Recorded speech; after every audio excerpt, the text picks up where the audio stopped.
Jiwa itu cuma dua, Pak, Bu. Kalau bukan takwa, itu nafsu. Dorongan nafsunya disebut dengan fujur namanya. Quran surah 91 ayat 7-10. Wa nafsi wa ma sawwaha fa'alhamaha fujuraha wa taqwaha. Jadi cara kerjanya ini di dalam jiwa kita, nafas namanya. Ya, pembungkus nafas itu disebut kolbu.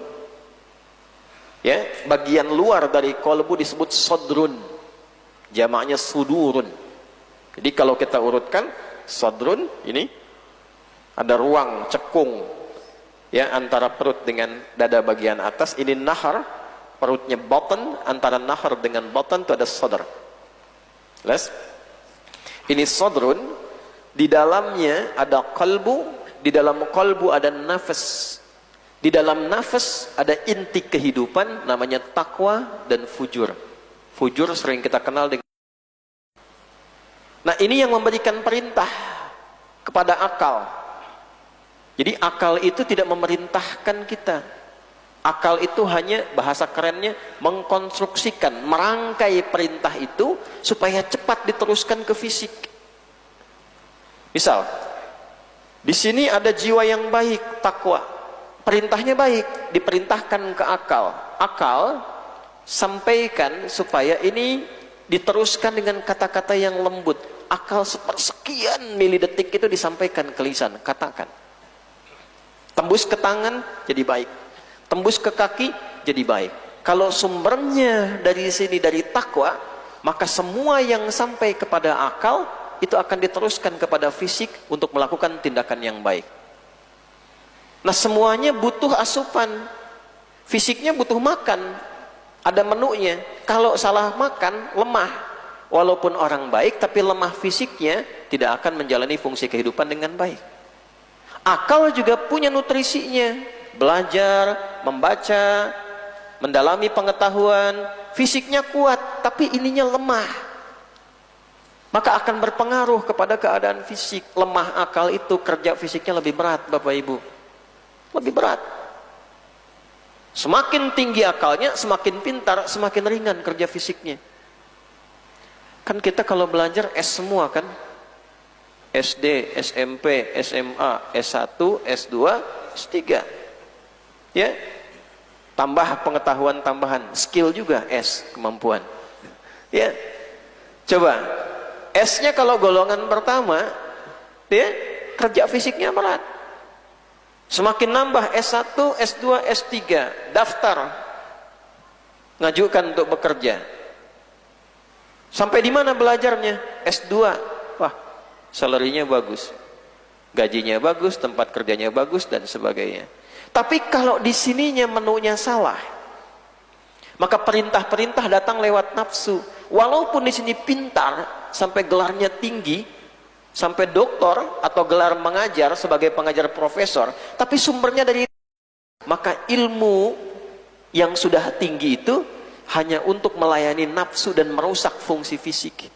Ini yang menyebabkan orang pintar itu berbuat kriminal, karena rusak di sininya.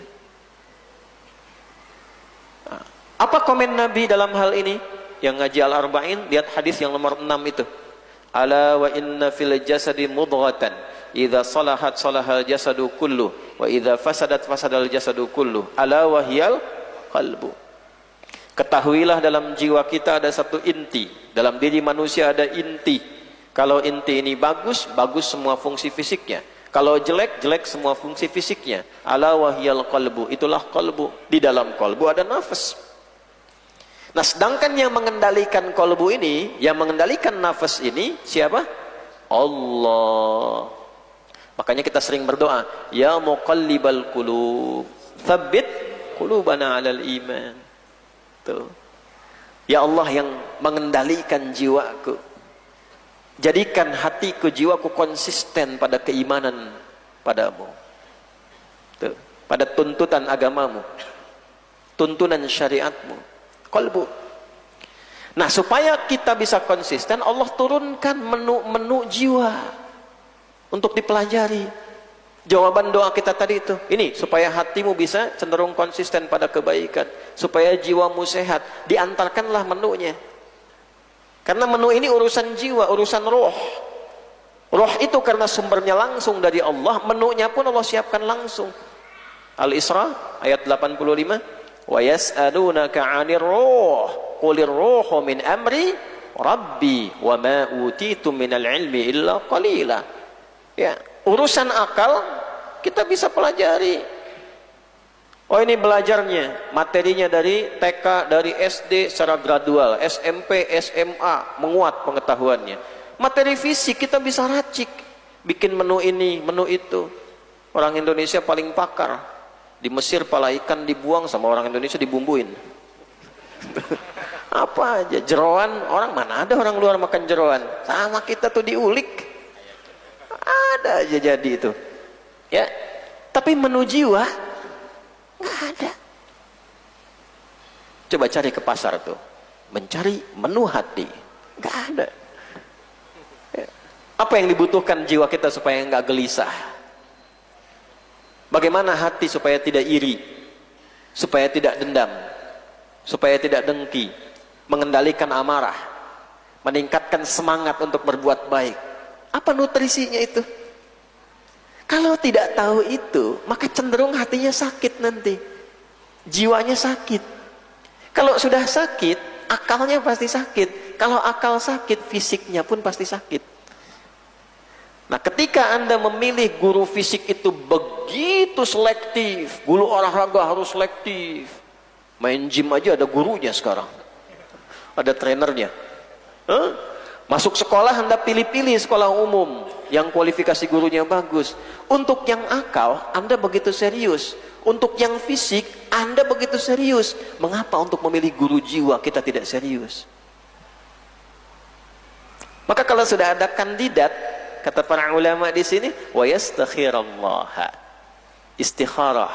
Di antara adab ya, di antara adabnya istikharah, memohon petunjuk kepada Allah sang pemilik jiwa kita itu, untuk memberikan sinyal kepada kita bahwa ini guru cocok nih, benar. Ini rangkaian apa? Adab.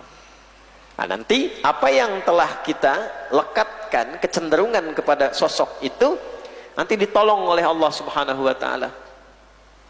Kalaupun kita dapat belajar ada sisi kurang baiknya, dihijab yang kurang baiknya, kita hanya mendapatkan yang baik-baiknya saja. Bisa demikian. Walaupun nanti nggak cocok, akan dialihkan kepada yang lebih cocok sesuai kehendak Allah. Jelas? Baik ya. Nah, sama ibu ya, mau masukkan anak ke sekolah gitu, ke pesantren. Setelah ada kandidat kan biasanya suka survei kan? Datang dulu, lihat dulu gitu. Setelah itu istikharah. Betul nggak? Cocok nggak gitu? Ya. Baik. Fi man ya'khudhul ilma anhu, hendaklah ia beristikharah setelah ia menetapkan kecenderungan dari siapa sosok atau kandidat yang akan ia ambil ilmunya. Wa yaktasiba husnal akhlaq wal adab minhu. Satu ilmu, yang kedua bagusnya akhlak. Ya. Ini masih di topik yang pertama ya, belum tips yang turunan ke bawahnya.